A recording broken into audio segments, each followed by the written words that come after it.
नमस्कार। क्या होता है जब दुनिया की सबसे बड़ी उभरती हुई इकोनॉमी एआई के भविष्य पर अपना दावा ठोक देती है? हाल ही में नई दिल्ली में ठीक यही हुआ और इसके जो नतीजे हैं वो पूरी दुनिया में महसूस किए जाएंगे। तो चलिए इस ऐतिहासिक समिट के पीछे की कहानी को समझते हैं। $250 बिलियन।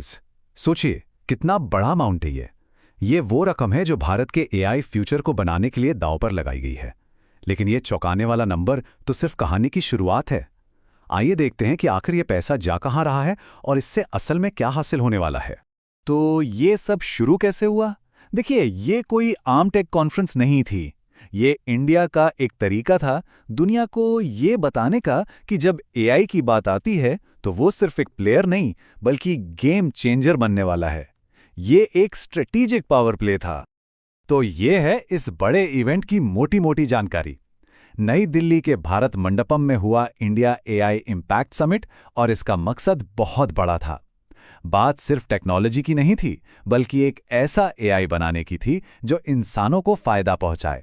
और सबसे खास बात, इसका फोकस ग्लोबल साउथ पर था, मतलब एशिया, अफ्रीका और लैटिन अमेरिका के विकासशील देश, ताकि एआई का फायदा सिर्फ कुछ अमीर देशों तक ही सिमटकर ना रह जाए।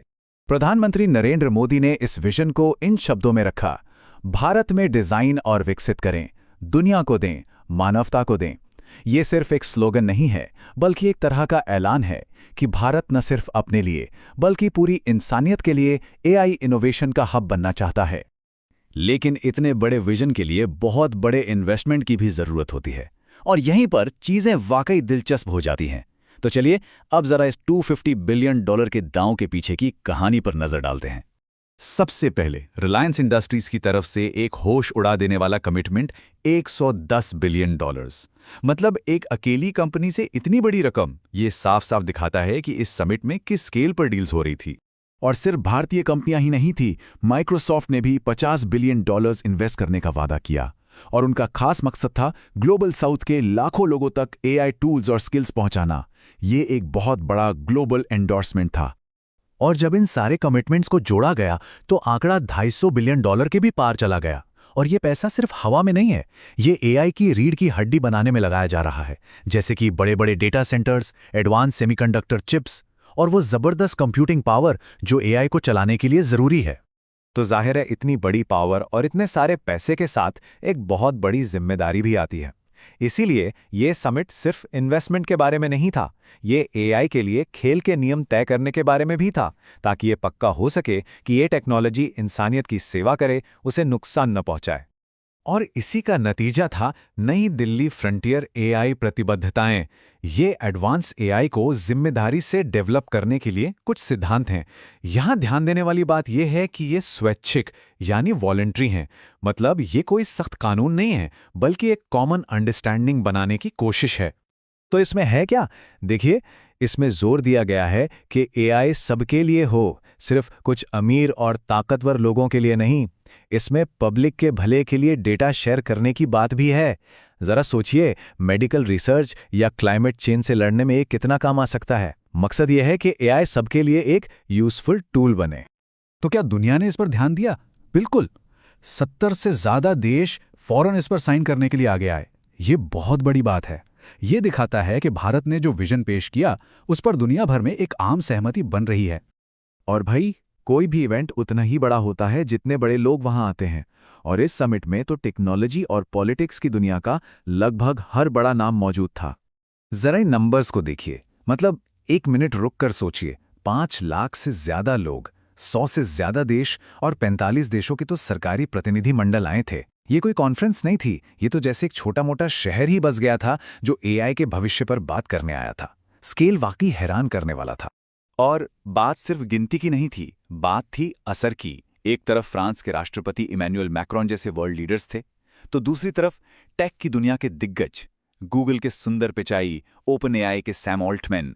जब ये लोग एक कमरे में होते हैं तो समझिए भविष्य तय हो रहा होता है। लेकिन जैसा कि हर बड़ी कहानी में होता है, सब कुछ परफेक्ट नहीं था। जो चमक धमक वाली तस्वीरें दिख रही थीं, उनके पीछे कुछ तनाव और आलोचनाएं भी थीं। तो यहाँ एक अजीब सा विरोधाभास था। एक तरफ जहाँ अंदर ग्लोबल लीडर्स अरबों डॉलर्स की डील्स पर हाथ मिला रहे थे, वहीं बाहर शहर ट्रैफिक जाम से जूझ रहा था और कुछ लोग मानवाधिकारों को लेकर अपनी चिंताएं जता रहे थे। ये एक चमकदार सफलता की कहानी और जमीन की जटिल हकीकत का एक सटीक उदाहरण था। और शायद जो सबसे तीखी आवाज उठी वो थी एमनेस्टी इंटरनेशनल की। उनका कहना था कि इस पूरे जश्न के बीच एक बहुत ज़रूरी बातचीत कहीं खो गई, और वो ये कि एआई का इस्तेमाल बड़े पैमाने पर निगरानी या भेदभाव करने वाले एल्गोरिदम जैसी खतरनाक चीज़ों के लिए भी हो सकता है। उनकी चेतावनी थी, क्या हम बिना ज़रूरी सुरक्षा उपायों के बहुत तेज़ी से आगे बढ़ रहे हैं? तो असली कहानी क्या है? क्या ये एक शानदार कामयाबी थी या एक मौका जो हाथ से निकल गया? जैसा कि अक्सर होता है, सच्चाई शायद इन दोनों के कहीं बीच में है।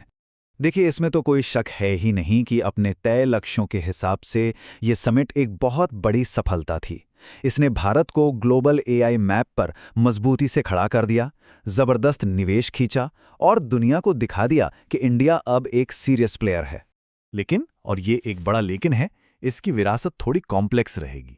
जमीनी परेशानियां और मानवाधिकारों को लेकर जो जायज चिंताएं उठीं, उन्हें नज़रअंदाज नहीं किया जा सकता।